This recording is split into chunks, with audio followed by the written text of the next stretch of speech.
सबसे पहले आप सभी भारतीय जनता पार्टी के देवतुल्य कार्यकर्ता का मैं हृदय से अभिनंदन करता हूं कि आज आपकी शुभकामनाएं मुझे मिल रही है। धन्यवाद। अभी हम लोग हर घर तिरंगा अभियान के लिए पूरे प्रदेश के महत्वपूर्ण कार्यकर्ता यहां उपस्थित हैं और मैंने विशेष अनुरोध किया था बिहार सरकार के उप मुख्यमंत्री श्री सम्राट चौधरी जी को, श्री विजय सिन्हा जी को कि आप भी इस बैठक में उपस्थित रहें, जिससे पूरे प्रदेश के जो कार्यकर्ता यहां आ रहे हैं उनके सकारात्मक ऊर्जा को हम पार्टी के संगठन के लिए और पार्टी के संगठन को मजबूत करने के लिए सरकार की ओर से भी और संगठन की ओर से भी अपनी शुभकामना उनको दे पाए, इसीलिए आज सभी लोग यहां मौजूद रहे।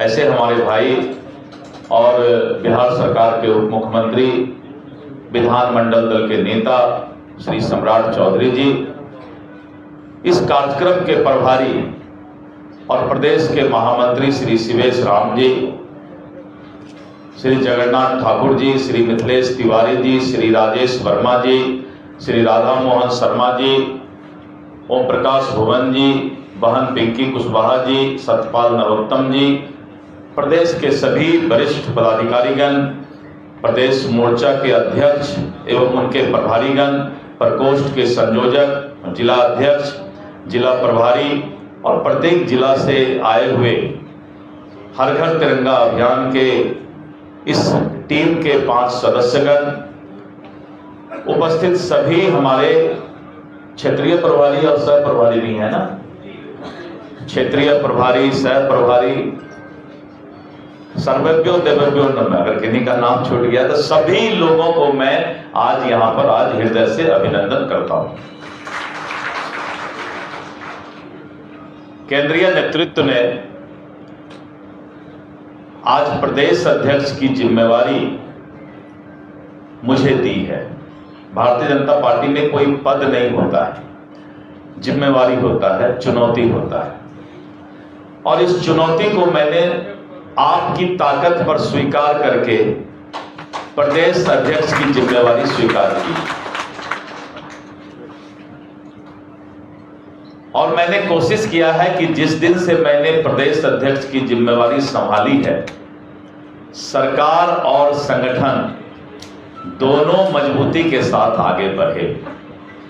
आपने देखा कि सहयोग कार्यक्रम भारतीय जनता पार्टी के कार्यालय में शुरुआत की गई, जिसमें बिहार सरकार के मंत्री अलग अलग दिन, निर्धारित दिनों में कार्यालय में बैठने का काम करेंगे और कोई भी पूरे बिहार के कार्यकर्ता, पदाधिकारी, भाजपा के समर्थक एवं अन्य लोग जिनको भी बिहार सरकार के हमारे मंत्री से कोई सरकारी काम होगा तो आसानी से भारतीय जनता पार्टी कार्यालय में आकर अपने काम को वो करा सकते हैं। साथ साथ मैंने माननीय मंत्री को यह भी अनुरोध किया है कि सिर्फ कागज लेने का काम नहीं करना है, उस काम को, जो काम लेकर हमारे कार्यकर्ता आ रहे हैं उनका काम भी हो, यह दिखाई पड़ना चाहिए।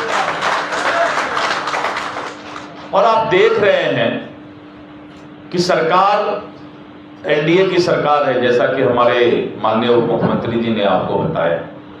उसके बाद भी दिन रात मेहनत करके ईमानदारी से अपने विचारधारा को कैसे हम जीवित रखते हुए सरकार को चलाएं, इसका पूरा प्रयास किया जा रहा है। 30 सीट और आ जाता तब तो कोई दिक्कतें नहीं।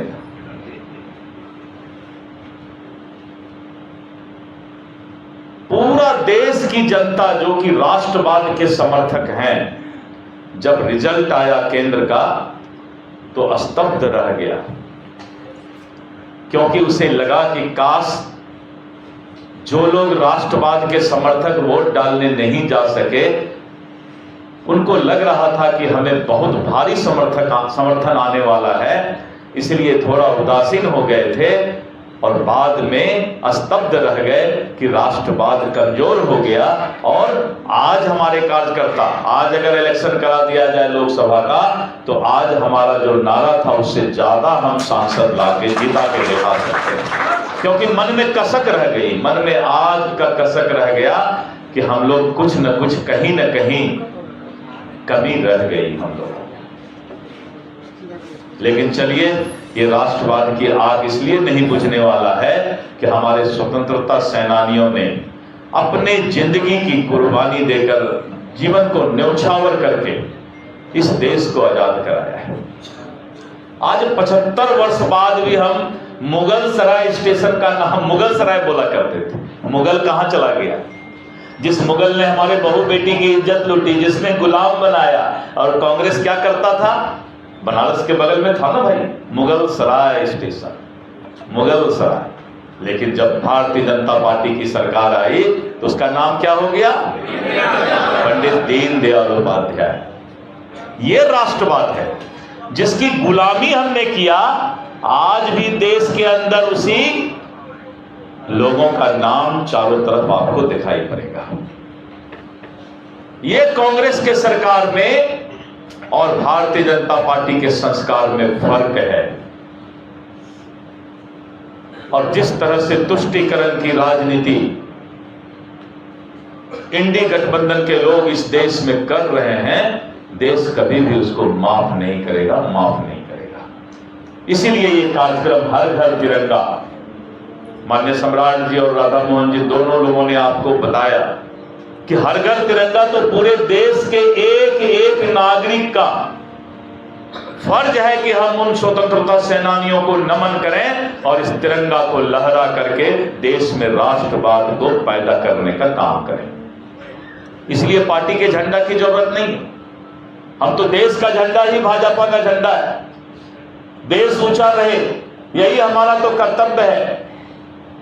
तो हम लोग हर घर तिरंगा का कार्यक्रम जो केंद्र की ओर से आया है, जो तिरंगा यात्रा निकालना है, विभाजन विभीषिका के बारे में बताना है, और जो 13, 14, 15 हर घर तिरंगा फहराना है, इस कार्यक्रम को हम लोग चुनौती के रूप में स्वीकार करके इस बार सबसे अच्छा ये कार्यक्रम हो, इसकी चिंता हमारे भारतीय जनता पार्टी के कार्यकर्ता करेंगे। एक तरफ एनडीए की सरकार बिहार में सबका साथ, सबका विकास, सबका विश्वास लेना चाहती है, और वहीं पर चांदी का चम्मच लेकर जन्म लिया हुआ नौमी फेल साहबजादा बिहार में रोजगार की बात करता है। और दुनिया जानती है कि अपने घर को रोजगार देने वाला और समाज की चिंता नहीं है उसको, परिवारवाद को रोजगार देने के लिए वो शासन कर रहा है, लेकिन उसके बाद भी जात पात में बांटकर समाज में मतदाता को बेवकूफ बना करके वोट लाने का काम ऐसे दल करते हैं। भारतीय जनता पार्टी के कार्यकर्ता का सबसे, अभी जो 2025 का विधानसभा चुनाव आ रहा है, आपकी जिम्मेवारी है कि आज से इस बात को हम चुनौती स्वीकार करें कि देश का राष्ट्रवाद को अगर जीवित रखना है तो ऐसे जात पात की राजनीति करने वाले को रोकना पड़ेगा मित्रों, रोकना पड़ेगा। और अध्यक्ष पद की जिम्मेवारी और इस चुनौती को मैं ईमानदारी से निभाऊंगा, इस बात का मैं वादा करता हूं। लेकिन कार्यकर्ताओं का सम्मान भी आवश्यक है। जब सरकार बनता है तो हमारे कार्यकर्ता के दिल में ये इच्छा होता है कि 5 साल 10 साल से हम मेहनत करते हैं, हमारा सम्मान भी तो हम लगे कि हमारा सरकार है। कार्यकर्ताओं को जब ये महसूस नहीं होता है कि हमारा सरकार है उसके बाद भी हम उपेक्षित हैं, ये जब महसूस होता है तो बड़ा दुख होता है। लेकिन सम्राट जी और सभी लोग, सरकार के जितने लोग हैं सरकार में, मैंने अनुरोध किया है कि हमारे कार्यकर्ताओं को भी एहसास होना चाहिए कि आजादी मिल गई। 370 धारा हटा, राम मंदिर बना, और इतना ही नहीं, आने वाले समय में और भी बहुत कुछ होना बाकी है। देश की असली आजादी तो अभी बाकी है। अभी तक तो ये सब झांकी था, अभी तो देश की असली आजादी बाकी है। और असली आजादी दिलाने वाले सबसे बड़ा कोई हार्डकोर और कार्यकर्ता है तो वो भारतीय जनता पार्टी का कार्यकर्ता है। इसलिए मित्रों, मैंने पहले ही दिन कुर्सी संभालते वक्त कहा था कि कार्यकर्ताओं को सम्मान देना, बुजुर्गों को सम्मान देना, जिन लोगों ने पार्टी को सींच कर यहां तक लाया है उनको जाकर सम्मान देना और नए लोगों को पार्टी से जोड़ना, ये मेरा कर्तव्य होगा और मैं इसको निभाने का काम करूंगा। और विपक्ष के लिए कभी भी मेरी आवाज कमजोर नहीं होगी। बिना थर्मामीटर के मैं बुखार उतारने का काम करूंगा, ये भी मैं आपसे वादा करता हूं। मैं सीधा साधा आदमी हूं जरूर, इसमें कोई शक नहीं, लेकिन मित्रों सीधा साधा आदमी जब जगता है ना तो फिर बहुत ही भूचाल आ जाता है। इसलिए चिंता नहीं करेंगे। आप जिस पद को, जिस जिम्मेवारी को आपने दिया है, आप संगठन के एक एक कार्यकर्ता के लिए मैं सदैव पटना से लेकर बूथ तक आपके लिए मैं समर्पित होने का काम करूंगा। आपसे आज मेरा परिचय का, मैंने सोचा कि इसी बहाने सब लोगों को बुलाया जाए और एक परिचय भी सब लोगों से परिचयात्मक आज का बैठक हो जाए। हर घर तिरंगा कार्यक्रम अगर सफल होता है, सभी लोग इसमें लग जाएंगे तो सफलता होनी ही होनी है। और झंडा तो दे रहे हैं और डंडा आपको इंतजाम करने के लिए बोल रहे हैं। वैसे भी भाजपा के कार्यकर्ता के हाथ में तो डंडा हरदम रहता है। विपक्षी के लिए, देश विरोधी ताकत के लिए, तुष्टीकरण की राजनीति करने वाले के लिए तो हम लोग सदैव हाथ में डंडा रखते ही हैं। तिरंगा के लिए भी जो डंडा होगा उन्हीं लोगों को देश से भगाने के लिए है। तो डंडा का इंतजाम कीजिएगा ना है सब लोग। चलिए, बहुत धन्यवाद। आज आप लोगों को मैं यहाँ पर भारतीय जनता पार्टी के इस अटल सभागार में इतने बड़ी संख्या में आप लोग आए, इसके लिए मैं हृदय से धन्यवाद देता हूं। और जो कार्यक्रम शिवेश राम जी, भुवन जी और राधा मोहन शर्मा जी, सतपाल जी, बहन पिंकी जी ने इस कार्यक्रम को संभाला है, मैं उनको भी धन्यवाद देता हूं कि आपने बहुत कम समय में इतना अच्छा आयोजन कर लिया, सभी लोगों को बुला लिया, झंडा भी मंगवा लिया और सभी लोगों को झंडा दे भी रहे हैं। इसके लिए मैं आप लोगों के पूरे टीम को धन्यवाद देता हूं। और मैं एक बात जरूर बताऊंगा आपको कि मैं लगातार, मेरा सोमवार और मंगल में 2 दिन मुख्यालय में रहूंगा पटना में। बुधवार, बृहस्पतिवार और शुक्रवार 3 दिन मेरा प्रवास जिला में होगा। जिस जिला में जाऊंगा सड़क मार्ग से, रात्रि विश्राम उसी जिला में मेरा होगा। तो लगातार मेरा प्रवास रहेगा अभी से लेके लक्ष्य पहुंचने तक। और जिस दिन 2025 में बहुमत की सरकार जो बनेगी, बनना ही है आप लोग की ताकत में, उसके बाद 1-2 दिन सो लेंगे, क्या दिक्कत है। लेकिन तब तक जगे रहना है मित्रों, जगे रहना है और अपने आप को जगकर इस तुष्टीकरण के राजनीति को बिहार में समाप्त करना है, इस बात की चिंता करना है। आज इतना ही कहना था। बहुत बहुत धन्यवाद। जय हिंद, जय भारत, जय भाजपा। भारत माता की, भारत माता की जय श्री राम। आज हर घर तिरंगा अभियान को लेकर आयोजित इस कार्यक्रम में उपस्थित भारतीय जनता पार्टी बिहार प्रदेश के अध्यक्ष डॉक्टर दिलीप जायसवाल जी, हमारे बीच बिहार सरकार के उप मुख्यमंत्री, वित्त मंत्री, पूर्व प्रदेश अध्यक्ष श्री सम्राट चौधरी जी, प्रदेश महामंत्री श्री मिथिलेश तिवारी जी, पूर्व विधान पार्षद श्री राधा मोहन शर्मा जी, प्रदेश महामंत्री श्री जगन्नाथ ठाकुर, प्रदेश महामंत्री राजेश वर्मा जी और प्रदेश महामंत्री श्री शिवेश राम जी, संचालन कर रही श्रीमती पिंकी कुशवाहा जी, सतपाल नरोत्तम जी, ओम प्रकाश भुवन जी, यहाँ उपस्थित प्रदेश पदाधिकारी, मोर्चा अध्यक्ष, महामंत्री, प्रभारी, प्रकोष्ठ के विभाग के संयोजक, जिलाध्यक्ष, प्रभारी, तिरंगा अभियान कमेटी के सभी सदस्यगण। यह अभियान जब से हम लोग जन्म लिए तिरंगा फहराने का 15 अगस्त 26 जनवरी को जाते थे, तिरंगा फहरता था, राष्ट्रगान गाते थे और कुछ चॉकलेट मिल जाता था या कहीं जिलेबी मिल जाता था। लेकिन इसका जो भाव आना चाहिए था मन के अंदर, उस दिन की पवित्रता के भाव को अगर जो किसी ने प्रकट किया, उस भाव से किसी ने जोड़ा है, तो वो देश के माननीय प्रधानमंत्री नरेंद्र मोदी जी ने।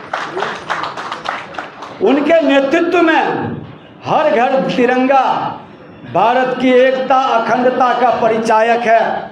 माँ भारती के धरती पर जो भी जन्म लिया, किसी जाति, धर्म, क्षेत्र, भाषा का है, वो माँ भारती का संतान है और उसके मन के अंदर अपनी माँ के प्रति समर्पण का भाव रहे। माँ को हमेशा सम्मान और गौरवशाली सिंहासन पर बैठने का संकल्प रहे, वही माँ भारती का असली संतान है। जिसके मन के अंदर ये भाव नहीं, वो माँ भारती का कैसा संतान है। आज इसकी जरूरत देश के अंदर देखने को मिला है कि अपने देश पर उसे गर्व नहीं।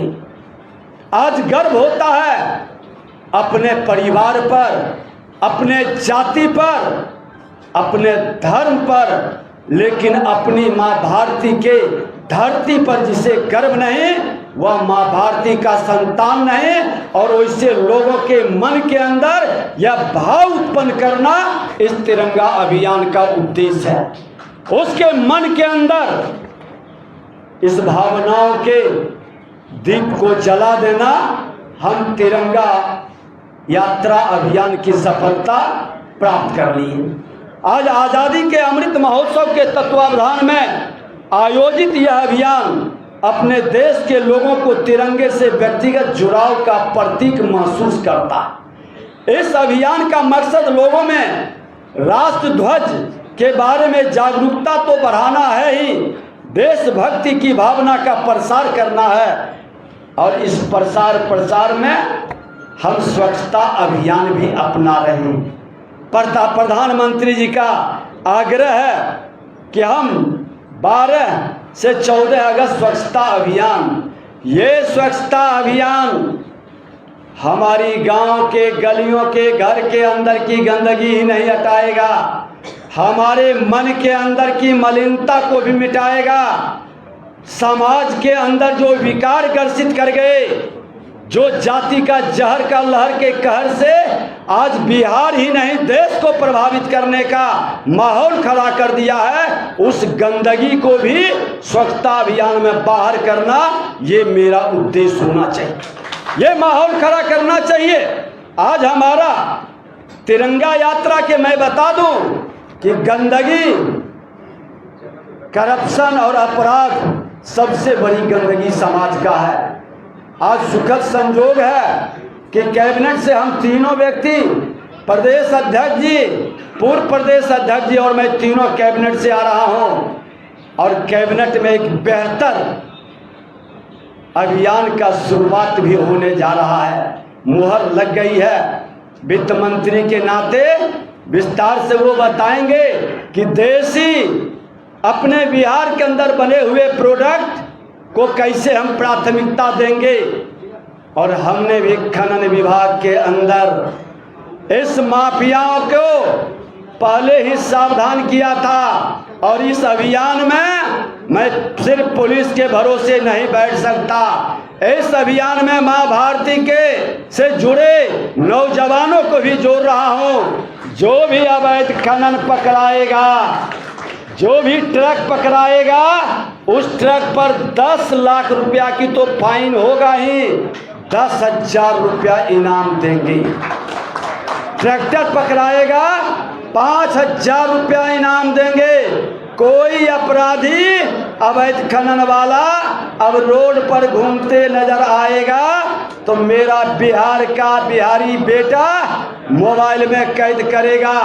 एक गोपनीय नंबर है जो एसीएस के पास रहेगा, सीधे वहां भेजेगा, उसको जब्त होगा और इनाम भी गोपनीय ढंग से आपको मिल जाएगा। महीना में 2-3 गाड़ी भी पकड़ा गया तो कल्याणम है। इसलिए इस अभियान को बिहार में कोई अवैध खनन अब नहीं करेगा। मेरा राजस्व भी बढ़ेगा, रोजगार भी बढ़ेगा और बिहार के अंदर माफिया राज का अंत भी करेंगे। दूसरी चीज आपको बता दें, जो प्रदेश अध्यक्ष जी ने स्पष्ट तौर पर बताए भी है कि हम लोगों ने जब समीक्षा किया तो मिट्टी खनन करने पर जो शुल्क लिया जाता था, उस पर जो दबिश होती थी, अपने खेत से भी मिट्टी निकालता था तो उसको पकड़ लिया जाता था, परेशान करता था, दोहन शोषण करता था। उसको हमने मुक्त कर दिया कि कोई भी अपने खेत से अब मिट्टी निकालेगा अपने पर्सनल काम के लिए, उसको कोई नहीं पकड़ेगा। अगर जो पकड़ता है तो आप लिखित भेजेंगे। हमारे अभी माननीय लखनदर पासवान जी पातेपुर के विधायक उन हैं, ये बताएंगे कि कैसे इन्होंने भेजा।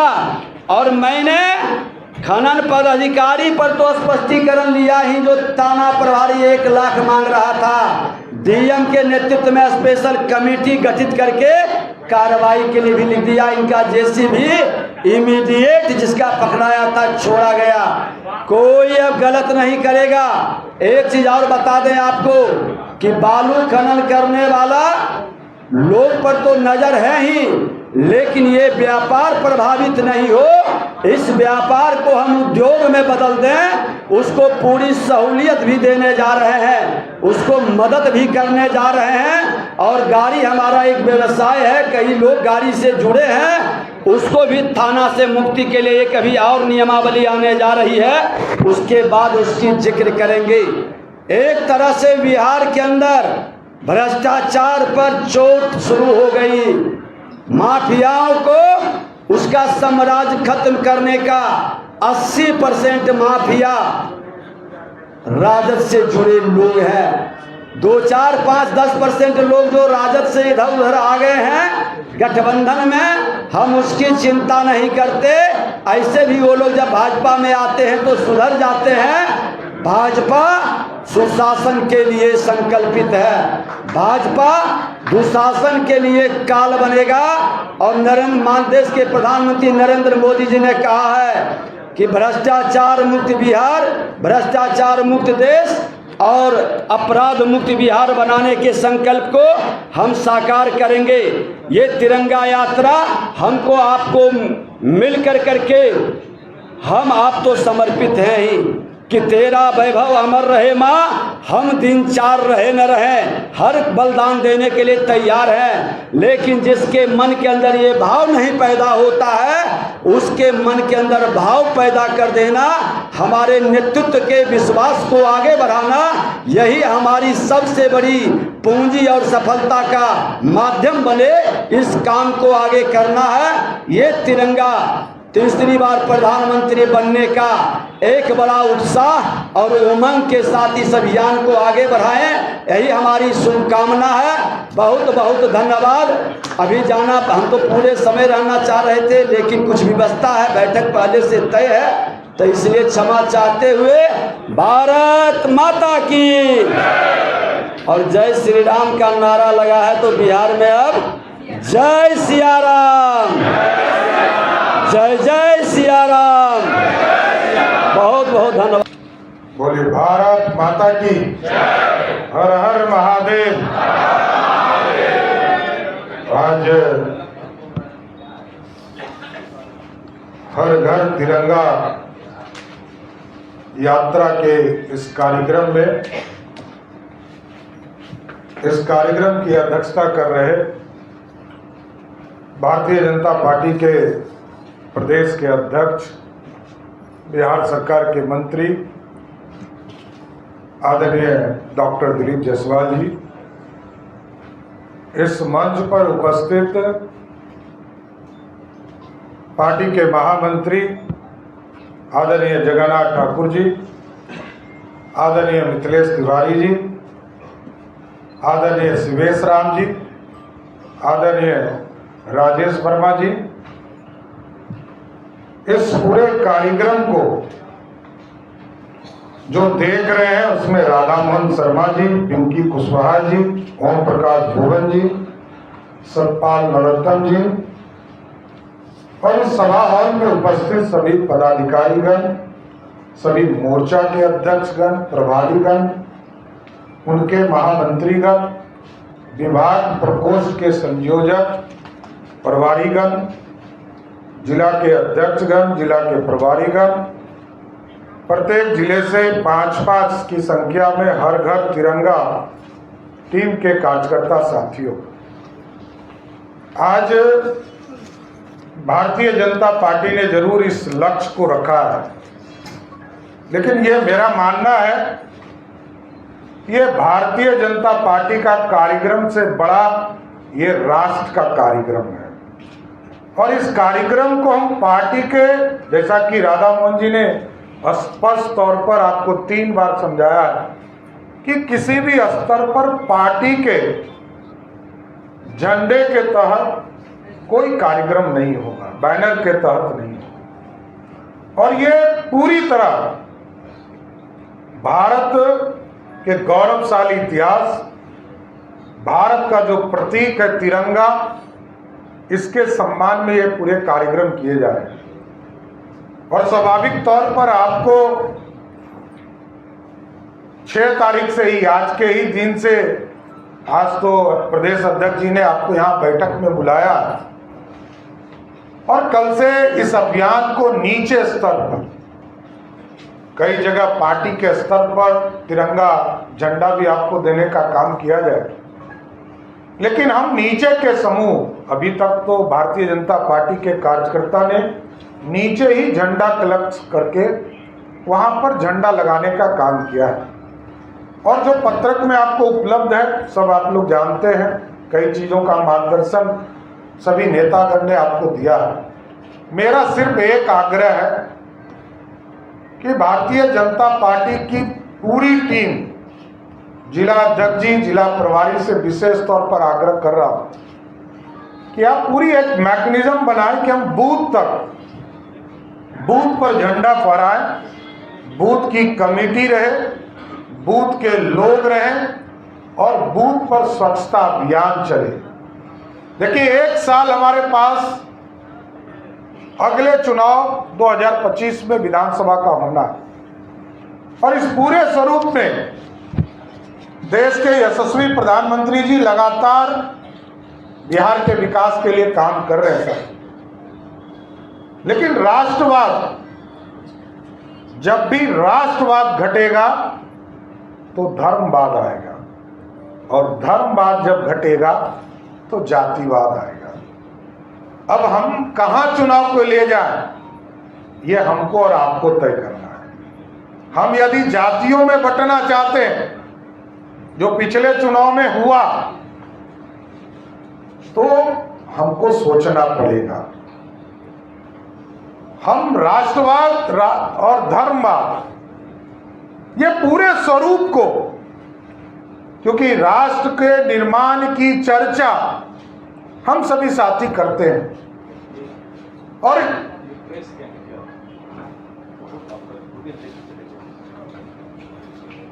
शुरुआत में ही हम लोगों ने जिस महापुरुष को अपना आदर्श मानते हैं, भारत माता को अखंड भारत का सपना दिखाने वाले पंडित चाणक्य का सपना जरूर देखने का काम डॉक्टर श्यामा प्रसाद मुखर्जी ने किया, लेकिन 70 वर्ष कमिटमेंट भूलते नहीं है। और भाजपा के कार्यकर्ता ये नीचे बताना पड़ेगा, हमने कोई चीज तय किया है तो हम भूलेंगे नहीं।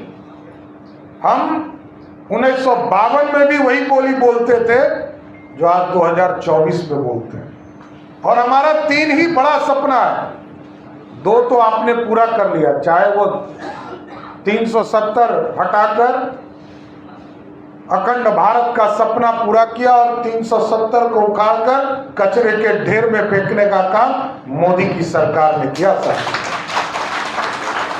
और बाद में 80 के दशक में भारतीय जनता पार्टी ने इसको टेकअप किया, भगवान राम को उनके जन्म स्थान पर स्थापित। इसके पहले संघ के विचारधारा के लोग, विश्व हिंदू परिषद के लोग का अभियान था, लेकिन भारतीय जनता पार्टी ने पहली बार धार्मिक तौर पर इन चीजों को स्थापित करने के लिए किया। जब 2019 में आपने सरकार बनाया तो देश के यशस्वी प्रधानमंत्री जी ने अयोध्या में भी भव्य राम मंदिर स्थापित करने का काम किया। लेकिन साथियों, हम जरूर कहेंगे कि आप जाएंगे, चर्चा करेंगे, कई चीजें हैं जिसको हमको आगे करना है। और साथियों, भगवान राम यदि उत्तर प्रदेश में स्थापित हो सकते हैं तो मां सीता को भी हम बिहार में भव्य मंदिर में स्थापित करने का काम, इसके काम को हम लोगों ने शुरू कर दिया, जमीन अधिग्रहण का काम शुरू कर दिया, लेकिन अभियान चलाएंगे, ये जरूर मैं बताता हूं।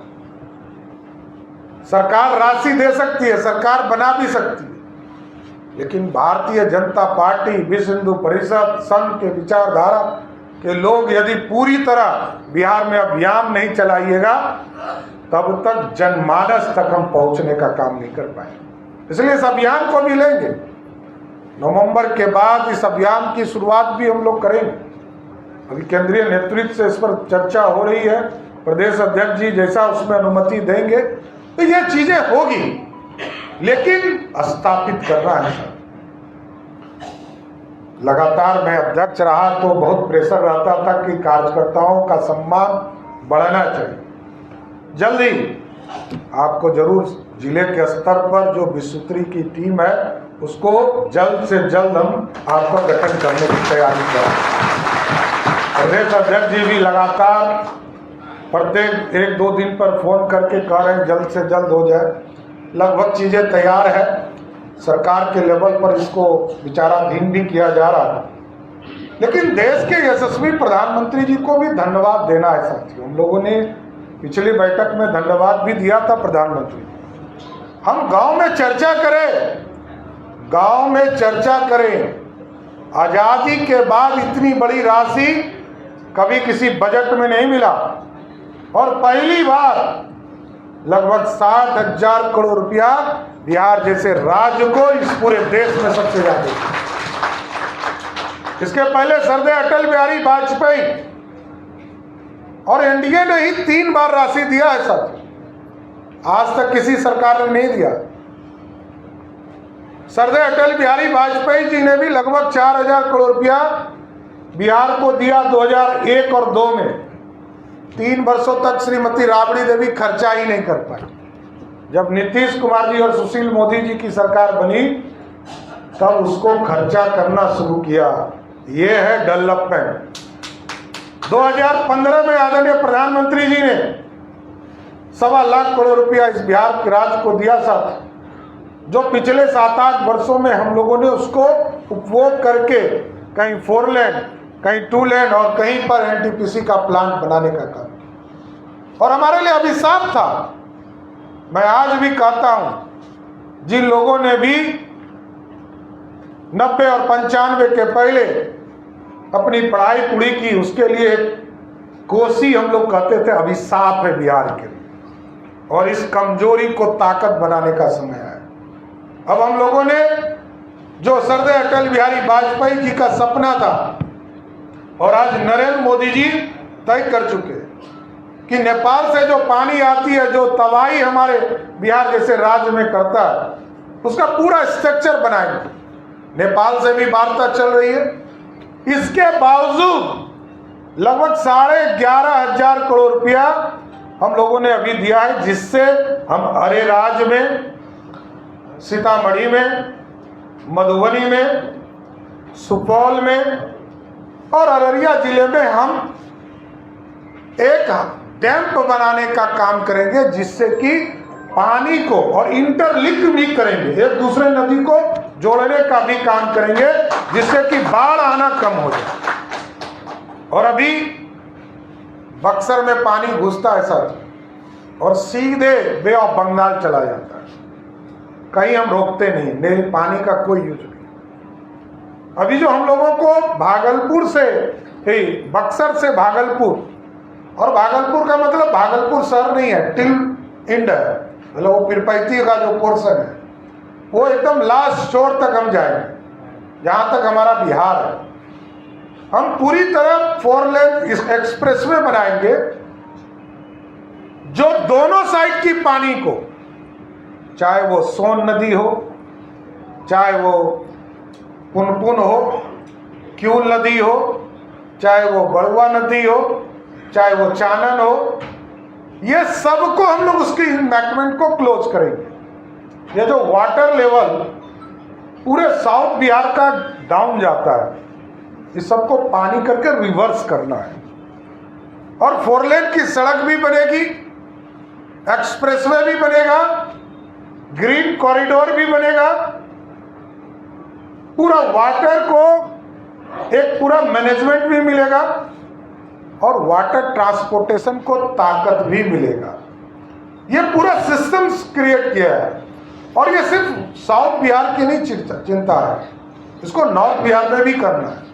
हमारे पास 8 नदियां हैं, गंडक से लेकर बूढ़ी गंडक, कोसी, काली कोसी, बागमती, ब्रह्मपुत्रा, सब हमारे ही राज्य में गुजरती है, और सबको किसी न किसी रूप में एक तो जोड़ेंगे, दूसरा सबको रोकेंगे। सीधा पानी बंगाल नहीं जाने देंगे, बे ऑफ बंगाल नहीं, क्योंकि इरिगेशन तभी हमारा सही हो सकता है। हम पानी के लिए, इतना पानी जिस राज्य में हो, उस पानी की चिंता रोज करते हैं। मिथिलेश तिवारी जी अभी चुनाव लड़कर आए हैं, रोज सोन में कैसे पानी आए, पूरा शाहबाद में पानी कैसे आए, जबकि सबको हमने कहा करे भाई अभी तो हार क्या है, थोड़ा आराम तो कर लीजिए। लेकिन ये लोग लगे हैं, सभी कार्यकर्ता, शिवेश राम जी, सभी लोग लगे हैं। इन सारे चीजों की चर्चा हमको नीचे करनी है। साथी, पैकेज में हम एयरपोर्ट्स भी बना रहे हैं। हम एयरपोर्ट अभी 2 स्वीकृत कर चुके, एक भागलपुर और दूसरा राजगीर हम स्वीकृत कर चुके, और 3 अभी हमारा उड़ान योजना से रक्सौल, गोपालगंज और मुजफ्फरपुर, ये हम तीनों भी करने जा रहे हैं, इसमें भी कहीं दो मत नहीं है। और इसके साथ साथ बिहार के ऐसे कई जिले हैं, जैसे डिहरी के एयरपोर्ट को बंद कर दिया गया, मैंने कहा इसको चालू कर देना है, रोकना नहीं।